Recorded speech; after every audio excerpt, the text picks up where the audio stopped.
Hi everyone, and welcome to Almost Cancelled. I'm Peter, joined with Connor. Hey guys. We are going to talk about Black Mirror Season 2, Episode 2. It's called White Bear. Full spoilers for the episode, as always. And of course, this is the fifth in our line of 7 retrospective Black Mirror reviews, because Season 3 is hitting next month, which we're going to be reviewing when it hits on Netflix. But we're looking at the old episodes just now. So, again, I hadn't seen this episode before. I'd only seen the first series. So, we're both in the same boat here then. Get into it. Hi. And so the premise of this one is that a woman named Victoria wakes up with amnesia. There is a weird TV signal playing on the TV. She doesn't seem to remember anything. Very What happens when confused. you have amnesia? Yeah. And start. Did I say amnesia already? Okay, fair Yeah, I think you enough. did. Fair enough. All right. And she's wandering around and she's looking for stuff. And the regular public seem to be filming her with their phones. Like that's what they're all doing. That's it's very Right. eerie, very creepy. And then like a character with a balaclava on and a shotgun starts chasing her, and it sort of leads her down this path that the rest of the episode falls on. At this point, especially when two other characters who have got different weapons with masks show up, I was feeling like Purge vibes. That's what I got too. Yeah. Yeah, there was some Purge vibes early on. And early on as well, I thought the metaphor of the It's. episode. I was going to talk about this. This plays with one metaphor and then swaps to another one entirely. Yeah, like the metaphor that I had early on in the episode completely just got ignored by the time we got to the end, and it completely flipped to a new thing. Because early on, because she runs into another young woman who ends up helping her and is like sort of like knows what's kind of roughly what's going on. Like there's been some kind of well, supposedly we find out later that it's not, but there's been some sort of signal that's making people all just watch like mindless zombies, and like some of the people who are not infected, like 10%, and of that 10%, some people are like turning violent and doing whatever they want because they realise they can get away with it. And at this point, my metaphor that I'm getting from this is, oh, this is about online, like being a dick because you can get away with it because you know That and the idea that people do now. You obviously there's people. There's people getting in fights and there's stuff going wrong, and there's video of it. They're not intervening. They're not helping. They're yeah. just standing there and filming it. That's a common thing Yeah, now that's there as well, but just specifically about the part where some people are just acting out like this because they know they can get away because with they it. can. Yeah. Yeah, it was reminding me of like bullying on Twitter and things like that, and Yeah. trolls and It's all that both kind of of those stuff. for the first like half of the episode. Yeah, but then that's almost irrelevant when we actually get to what the episode's really about. This is one of those that I really want to watch again at some point because I feel like it would view completely differently the second time around.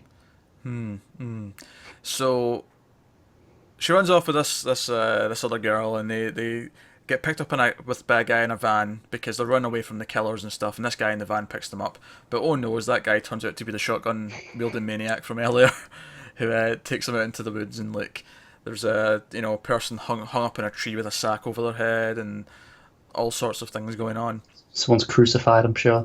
But the girl like comes back and helps her, and she's like, "Okay, we need to stick to this plan. We're going to the White Bear, like broadcast facility because that's sending out this signal, and this will like stop it from getting sent out over this certain area or whatever." Yeah. And that's like the sort of plot we're going on. They go there and they get in. The other girl starts like dousing it with gasoline and all sorts. And then the masked killers show up. The girl with the electric knife and the guy with the baseball bat. And there's a bit of a struggle. And Victoria grabs the shotgun that the guy's got, and it just fires confetti. And that's the moment where everything's like, what? And then the wall behind her opens, and there's a live audience. And your mind almost kind of feels like a game show. It does. I was thinking, is this like a Running Man type thing, or is it Yeah. like Darren Brown did this thing a few years ago where he made some guy think he was in a zombie apocalypse with Yeah, I hypnosis? did. I was thinking, is it something like that? What it actually turns out to be is much more sinister. Basically, so the guy who was the shotgun wielding maniac from earlier, who we thought had been killed, is like he's here, he's the presenter. He's like, "Hi everyone, and here's Victoria." She gets strapped to a chair, Clockwork Orange style, and then they sort of explain everything that's happened. Because throughout the episode, she's been getting these weird like video flashes in her head of a guy And she also has this photograph that she found of this little girl who she thinks is her daughter, and she doesn't know where her daughter is. She's got And little flashes of memory. I have to say, actually, the one thing I did figure out early on is that it wasn't her daughter. Because why would she? It felt too clear, like she remembered that. It's like, no. Well, actually, it was two things that I figured out. I figured out it wasn't her daughter, and I figured out that she was going to be a villain. Like, she was bad. I don't know. Okay. I'm not sure. I think maybe it's because it reminded me of things like Total Recall and some other movies. But for some reason, I just kind of had it in my feeling they're going to reveal that she's actually a really bad person. I'll be honest, I didn't call it, but I don't feel too bad because I don't feel like they gave me too many signifiers of it beforehand. I think it was what was the moment? There was a moment. One of the flashes of the girl. It was when she got the girl to hide in the back seat when they went past the police. I kind of clocked that they'd kidnapped her. Right. Okay. That was the moment that like made that clear to me.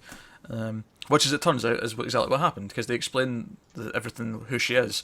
Her and her fiancé kidnapped this girl, and then she videotaped him burning the girl alive with a sack over her head in the woods.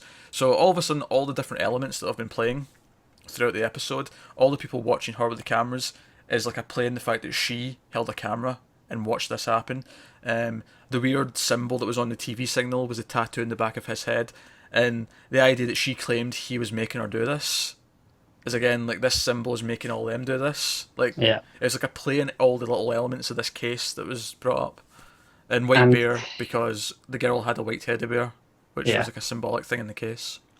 And all of a sudden the metaphor shifts from the things we've said to the basically us finding entertainment in trials and stories of what people have done. That is there, but that's not all I got from it. Okay, what else did you get? I also got mob justice a little bit. Yeah, that's got a little bit of that. But I think the ultimate point, though, in a weird way, because you see her like they all sort of like laugh at her, and then you see her getting like in that like car. It's like almost like the Pope's box. Where it is like the Popemobile, isn't it? With the cleared like box that everyone can see her, and they're throwing stuff at her. She's getting driven back to the house because we find out she's going to like they're going to put her in the same spot, drug her or mind wipe her, so that she does the same thing every day. And all these like people who are filming her are people who come to like experience this and watch it happen. They're visitors. It's like this is a like a family attraction. Yeah.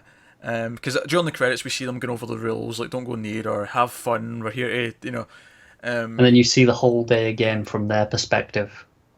But see me, I think the point in part is that we should be better than this. Like regardless of what this woman's done, because what she did was evil, right? Yeah. There's still just a cruelty to us taking glee in this. That's what I was getting at when I said how we find entertainment in these things where we shouldn't like it's very the media glorifies a lot of these cases and trials, and the public as a whole latches onto them. It becomes a source of entertainment where it shouldn't be. Yeah. I think obviously the media angle's a big thing, Black Mirror, but even just to boil it down to even simpler beyond that, it's kind of just like a message against revenge. Like it shouldn't be about revenge. It shouldn't be about making her feel awful every day like this. There's better ways to punish people. Yeah. And that's the whole thing. Like prison as a whole isn't supposed to be just punishment. It's supposed to be rehabilitation as well. And this doesn't rehabilitate shit. No, it doesn't, because she has no chance to grow, because every time she learns something, they mind wipe her. Yeah, so very interesting because you see during the credits, along with explaining the rules for the visitors, you also see like almost like a behind the scenes thing where you see the actors who played the other roles, like the woman who helps her, the guy who dies at the petrol station. You see all them like sitting around like having drinks before, like she's on her way, right, and they'll get into position and stuff like that. I think my favourite shot at the end there was one of the very first ones. So she comes out of the house and they're all in the bedrooms taking the pictures. And it's like, that was my favourite one, because that was like right at the start of the episode. She comes out and it's like, what else is going on? It's before we have the explanation and you're trying to figure it out yourself. And then now seeing it, it's like, well, they're just, it's basically a zoo. Yeah, basically. Actually, Joe, at one point when I thought it was going a different way, see when they were explaining what she'd done and they were showing her the crime footage and the coverage and all that. for a couple of minutes, I wasn't thinking it was literally a thing. I was thinking this was all in her head. And I was Yeah. thinking this was like either all in her head to cope with what she'd done, and this is her remembering it, or I don't want to say the name of the movie, but there was a movie recently that was about purgatory, and the idea of like having to discover this every single day over and over again was like a part of that movie. And I was thinking, maybe that, or it was just her in her head dealing with it, almost like a different TV show that we watch, and how there's coping mechanisms in that. Which again, I won't say what it is because it's spoiling that other show. But If you there know the was, show, you know yeah. what we're talking about.